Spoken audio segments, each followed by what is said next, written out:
बहनों, प्रेस के हमारे मित्रों, आप सबका यहां बहुत बहुत स्वागत, नमस्कार। भैया आप बंद कीजिए, डिस्टर्ब मत कीजिए।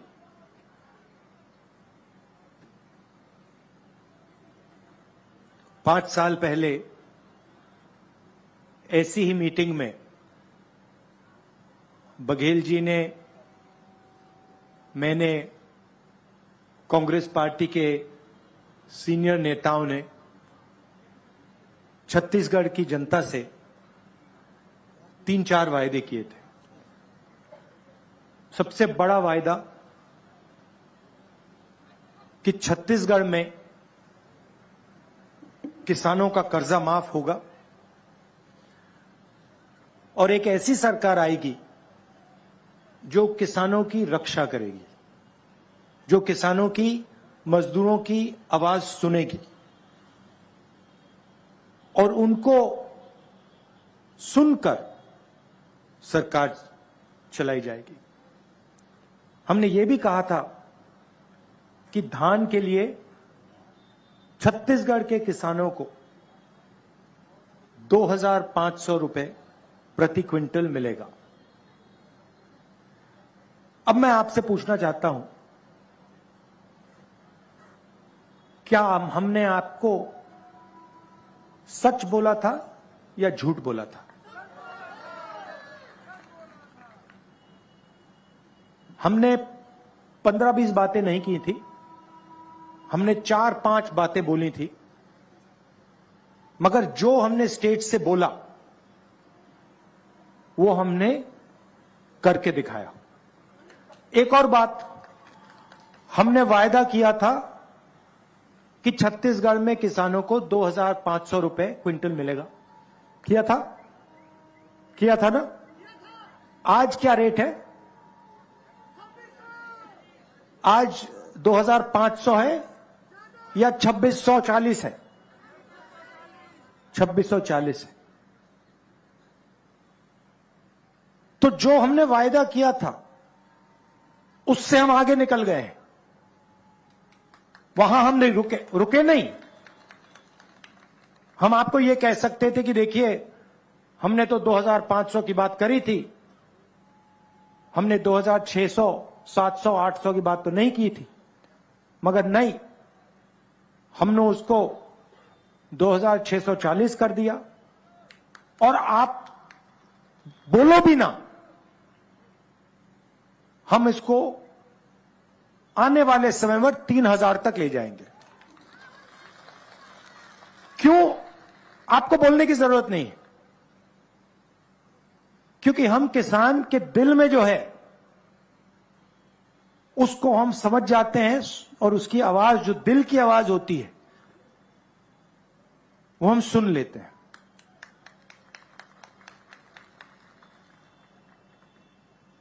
आज सुबह किसानों के साथ, मजदूरों के साथ बघेल जी और मैंने थोड़ा काम किया, बातचीत की, और सारे के सारे किसान, सब ने हमें कहा कि जो सरकार ने उनके लिए पिछले 5 साल में किया है, उससे पहले किसी सरकार ने ऐसा काम नहीं किया है। 2,500 रुपए प्रति क्विंटल, कर्जा माफ, बिजली बिल हाफ, किसान न्याय योजना में 23,000 करोड़ रुपए 26 लाख किसानों को, मजदूरों को 7,000 रुपए हर साल, 5 लाख मजदूरों को फायदा मिला। अब देखिए कांग्रेस पार्टी का तरीका देखिए। आज सुबह किसानों से बात हुई, मजदूरों से बात हुई, मजदूरों ने हमें कहा, बघेल जी को, साहू जी को, टीएस जी को, मुझे, कि 7,000 रुपए थोड़ा कम है। मैंने बघेल जी से गाड़ी में बात की और हमने निर्णय ले लिया कि 7,000 नहीं, अब 10,000 रुपए हो जाएगा।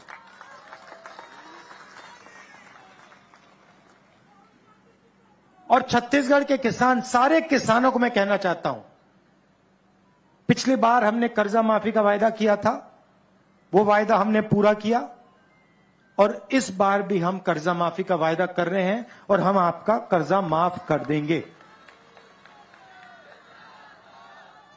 सुबह हमने पूछा, किसानों से पूछा, उनकी जमीन के बारे में पूछा और मैंने उनसे पूछा, भाई आप जमीन का रेट क्या है? सीधा मुझे जवाब देते हैं, राहुल जी यहां पे कोई जमीन बेचना नहीं चाहता, हमें अब जमीन बेचने की कोई जरूरत ही नहीं है, कोई कर्जा नहीं है, बैंक अकाउंट में पैसा है, हम जमीन बेचने की सोच ही नहीं रहे हैं। तो यह ऐतिहासिक बदलाव आया है और बहुत गहरा बदलाव आया है और हम चाहते हैं कि किसान, मजदूर, छोटे व्यापारी और मजबूत हो। देखिए, दो तरीके की सरकार होती है। मैंने कल अपने भाषण में कहा, एक सरकार होती है जो गरीबों के लिए काम करती है, किसानों के लिए, मजदूरों के लिए, बेरोजगार युवाओं के लिए उनकी मदद करती है और पूरी की पूरी अपनी शक्ति उनकी मदद करने में लगा देती है। दूसरी तरीके की सरकार होती है, वो अरबपतियों को देखती है और जो देश में सबसे अमीर लोग होते हैं, अरबपति जो होते हैं, उनके लिए सरकार काम करती है। बघेल जी ने कहा 14 लाख करोड़ रुपए नरेंद्र मोदी जी की सरकार ने अदानी जी जैसे लोगों का कर्जा माफ किया है। 14 लाख करोड़ रुपए। आप मुझे बताइए, बीजेपी ने कौन सी स्टेट में, हिंदुस्तान में अलग अलग स्टेट में उनकी सरकार है, कौन से स्टेट में बीजेपी ने कर्जा माफ करके दिखाया किसानों का? ये मुझे बता दो। आपको एक स्टेट नहीं मिलेगा। और सेंट्रल सरकार को तो छोड़ दो, उनका तो सीधा अदानी जी के साथ रिश्ता है, 24 घंटा अदानी अदानी अदानी चलता रहता है। खदानें दे दी, एयरपोर्ट दे दिए, पोर्ट दे दिए, किसान के कानून बना दिए उनके लिए। मोदी जी किसानों से कहते हैं, नहीं मैं तो आपके लिए फायदा करना चाहता हूं, मैं किसान बिल लाया हूं। सोचते हैं किसान को कोई समझ नहीं है। आप किसानों के जेब में से पैसा छीनने के लिए कानून लाए थे, आप अदानी जी को पैसा देने के लिए कानून लाए थे और आप 24 घंटा अदानी जी की मदद करते रहते और यहां पे आपके जो चीफ मिनिस्टर हैं वो भी अदानी जी जैसे लोगों के लिए ही काम करते हैं। हम किसानों के लिए, मजदूरों के लिए, छोटे व्यापारियों के लिए, युवाओं के लिए काम करते हैं। ये फर्क है। अब देखिए दूसरी बात, जहां भी बीजेपी के नेता जाते हैं वो गरीब लोग से कहते हैं, देखो हिंदी पढ़ो, छत्तीसगढ़ी और अंग्रेजी की कोई जरूरत नहीं है, हिंदी की जरूरत है। हमारी सोच दूसरी है। हम कहते हैं हिंदी जरूरी है, छत्तीसगढ़ी जरूरी है और अंग्रेजी भी जरूरी है। क्यों? अगर आप में से किसी को छत्तीसगढ़ में किसी से बात करनी है तो छत्तीसगढ़ी का प्रयोग होगा। अगर आप यूपी जाएंगे, बिहार जाएंगे, बाकी हिंदुस्तान में जाएंगे तो हिंदी का प्रयोग होगा। और अगर आप विदेश में जाना चाहते हैं, कॉल सेंटर में काम करना चाहते हैं, बड़ी बड़ी कंपनी में काम करना चाहते हैं, तो आपको अंग्रेजी का प्रयोग करना पड़ेगा। सही बात? सही बात। अब आप एक काम कीजिए, ये जो बीजेपी के नेता आते हैं 24 घंटा हिंदी हिंदी हिंदी बोलते रहते हैं, आप इनसे एक सवाल पूछिए। आप इनसे ये पूछिए, भैया आप कहते हो कि अंग्रेजी नहीं पढ़नी चाहिए, आप कहते हो छत्तीसगढ़ी नहीं पढ़नी चाहिए, आप कहते हो हिंदी होनी चाहिए, आप हमें एक बात बताओ, आपके जो बच्चे हैं वो क्या हिंदी मीडियम स्कूल में पढ़ रहे हैं या अंग्रेजी सीखते हैं? और ये सारे के सारे आपको बताएंगे कि नहीं भैया हमारे बच्चे तो इंग्लिश मीडियम स्कूल में पढ़ाई करते हैं। ये लोग चाहते हैं कि हिंदुस्तान के गरीब लोग कोई भी सपना ना देखें। ये चाहते हैं कि आपके बच्चे मजदूरी करें और उनके बच्चे अंग्रेजी में बात करें, विदेश जाएं, बड़ी बड़ी कंपनियां चलाएं, कॉल सेंटर में काम करें, इंजीनियर बने, डॉक्टर बने। हम चाहते हैं कि छत्तीसगढ़ का गरीब से गरीब युवा बड़े से बड़ा सपना देखे। अगर उसे इंजीनियर बनना है, अमेरिका में जाके काम करना है, कॉल सेंटर में काम करना है, लॉयर बनना है, डॉक्टर बनना है, उसके पास सारे के सारे हथियार हों। अगर उसे छत्तीसगढ़ी की जरूरत हो छत्तीसगढ़ी, अगर उसे अंग्रेजी की जरूरत हो अंग्रेजी, अगर उसे हिंदी की जरूरत हो तो हिंदी। यह हमारी सोच है और इसीलिए पूरे छत्तीसगढ़ में हमने तकरीबन 400 Swami Atmanand English medium school खोले हैं। और इसको ये हमने जो जाल फैलाया है इसको हम और फैलाएंगे और इसको और गहरा करेंगे। 33 नई यूनिवर्सिटीज एस्टेब्लिश की हैं और कल हमने एक नया अनाउंसमेंट किया, केजी टू पीजी। इसका मतलब समझे आप? समझे केजी टू पीजी का मतलब क्या है? इसका मतलब केजी से लेकर पीजी तक छत्तीसगढ़ की सरकार मुफ्त में शिक्षा देने जा रही है। ये लोग, बीजेपी वाले लोग, स्कूल को, कॉलेज को, अस्पताल को प्राइवेटाइज कर रहे हैं। जैसे बघेल जी ने अभी कहा, बचाने वाली सरकार या बेचने वाली सरकार? ये लोग अस्पतालों को, स्कूलों को, कॉलेजेस को बेचते हैं, हम बचाते हैं।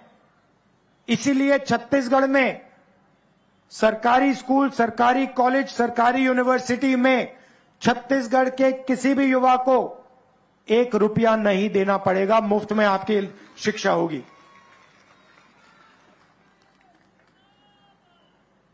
पिछले चुनाव में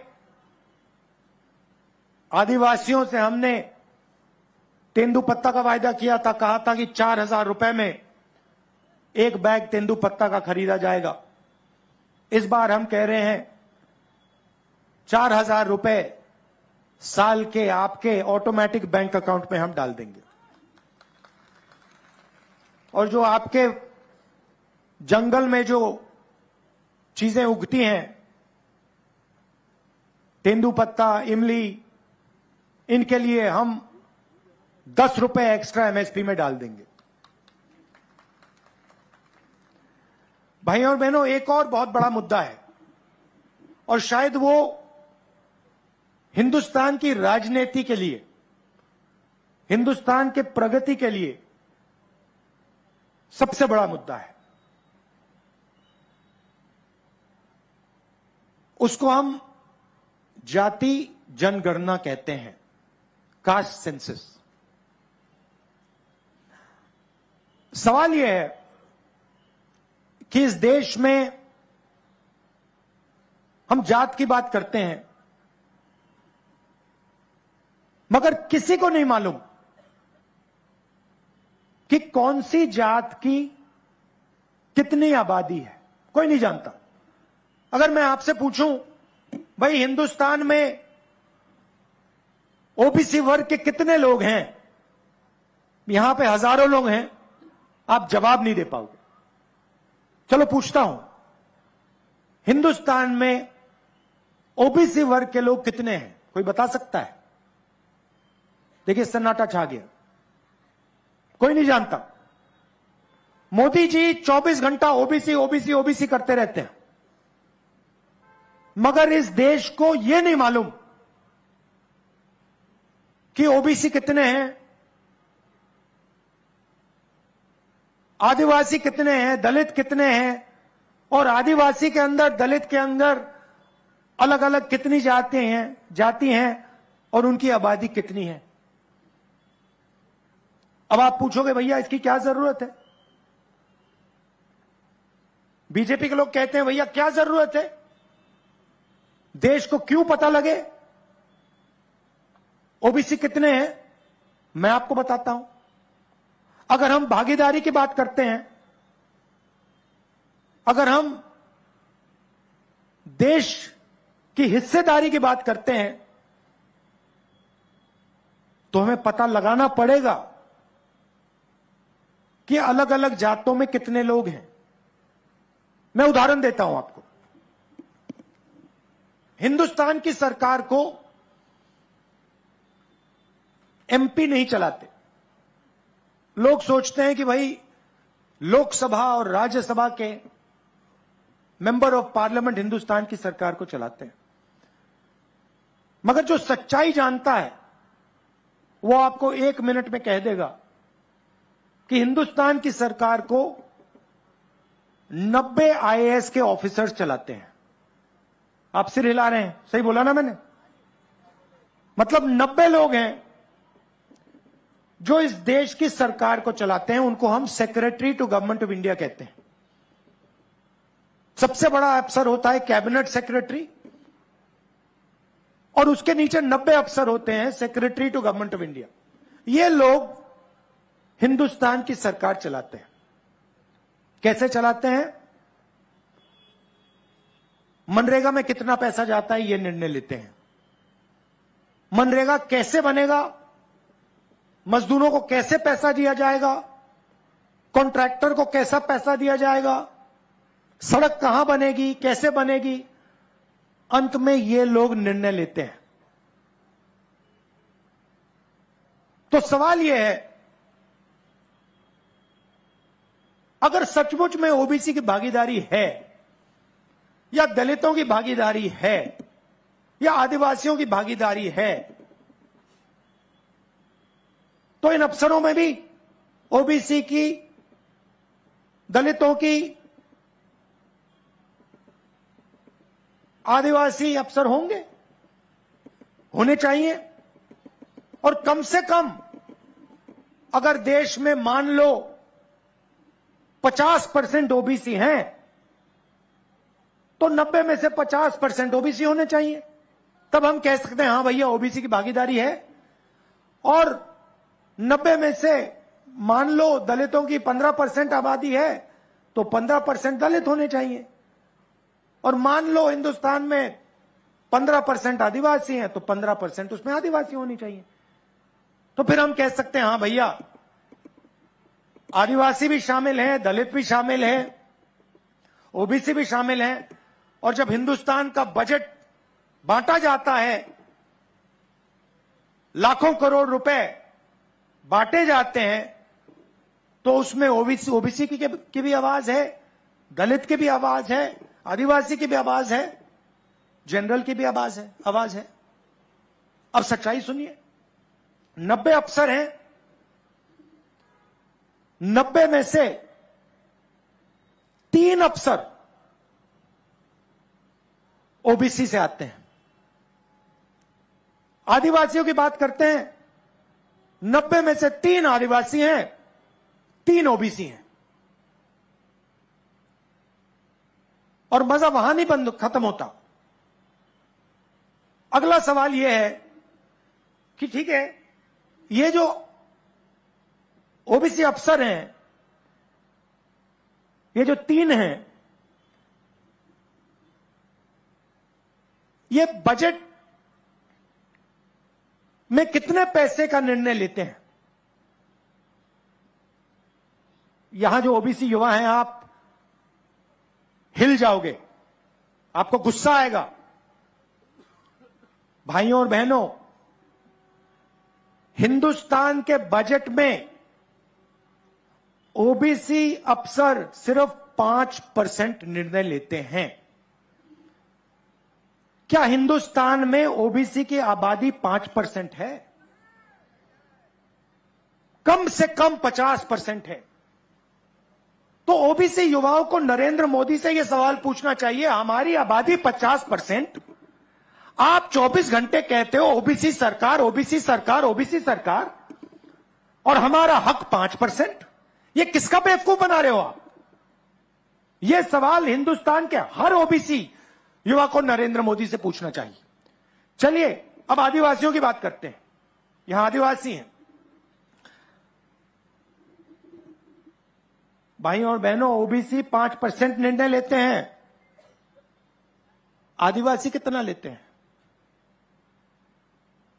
आदिवासी युवा, आप अच्छी तरह सुनो। अगर हिंदुस्तान की सरकार 100 रुपए खर्च करती है तो हिंदुस्तान के आदिवासी अफसर 100 में से 10 पैसे का निर्णय लेते हैं। ओबीसी 5% और आदिवासी 0.1% निर्णय लेते हैं। और सुनना है तो दलित 1% निर्णय लेते हैं। इसीलिए जाति जनगणना की जरूरत है। हम जानना चाहते हैं कि इस देश में ओबीसी 5% निर्णय ले रहे हैं, उनकी आबादी क्या 5% है या 50%? और अगर 50% है तो नरेंद्र मोदी जी की सरकार में जो हो रहा है वो सरासर अन्याय है। इसलिए कांग्रेस पार्टी अपनी मीटिंग में कह रही है, मैं कह रहा हूं, बघेल जी कह रहे हैं, खारगे जी कह रहे हैं कि कांग्रेस पार्टी ने जो जनगणना की थी, जाति जनगणना की थी, आंकड़े आपके पास हैं मोदी जी, उनको आप पब्लिक कर दीजिए। देश के आदिवासियों को, दलितों को, पिछड़ों को आप बता दीजिए उनकी आबादी कितनी है। डरने की क्या जरूरत है? नरेंद्र मोदी जी यहां आते हैं, लंबे लंबे भाषण देते हैं, कहते हैं मैं ओबीसी हूं, मगर यह नहीं कह सकते कि भैया मैं ओबीसी हूं, मैं जानना चाहता हूं कि इस देश में मेरे जैसे ओबीसी कितने हैं। यह नरेंद्र मोदी की नहीं कहते। क्यों नहीं कहते? क्योंकि ओबीसी के लिए काम ही नहीं करते, वो अदानी जी के लिए काम करते हैं। और अगर उन्होंने कह दिया, गलती से भी कह दिया कि भैया जाति जनगणना होनी चाहिए, तो जो वो अदानी जी के जेब में डाल रहे हैं वो नहीं डाल पाएंगे। तो हमने तो निर्णय ले लिया है, जैसे ही हमारी सरकार दिल्ली में आएगी हम उसी दिन जाति जनगणना का काम शुरू कर देंगे। और यहां पे छत्तीसगढ़ में हमारी सरकार आएगी तो जाति का सेंसस उसी दिन छत्तीसगढ़ में शुरू हो जाएगा। कर्नाटक में शुरू हो गया है, राजस्थान में शुरू हो गया है, यहां पे भी हम काम शुरू कर देंगे।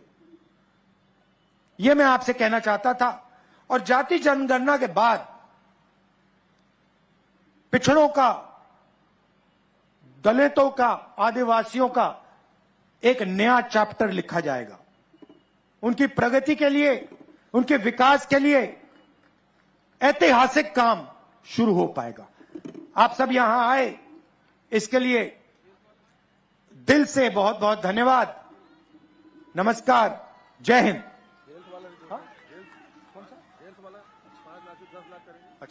अच्छा, बघेल जी ने कहा कि आपके जो स्वास्थ्य में